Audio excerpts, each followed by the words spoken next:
MQM Pakistan ने Sindh assembly में pre budget इजलास फौरी तलब करने का मुतालबा कर दिया, जिसके लिए अपोजिशन लीडर अली खुर्शीदी ने वजीर आला सिंध को खत लिख दिया।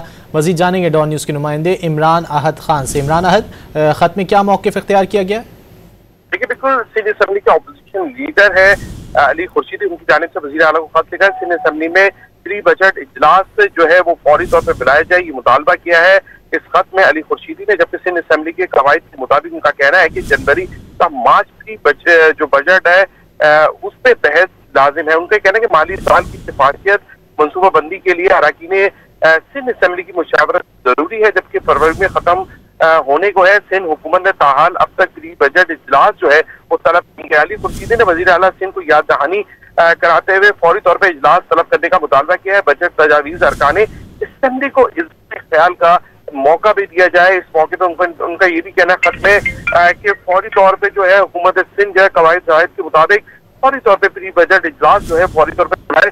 शफाफियत और मालियाती मंसूबे के लिए अपोजिशन लीडर का वजीर आला को ये खत लिखा। अपोजिशन लीडर का स्पीकर और वजीर कानून को भी खत की कॉपी अरसाल कर दी है। जी, बहुत शुक्रिया इमरान अहद खान इन तफसीलात के लिए।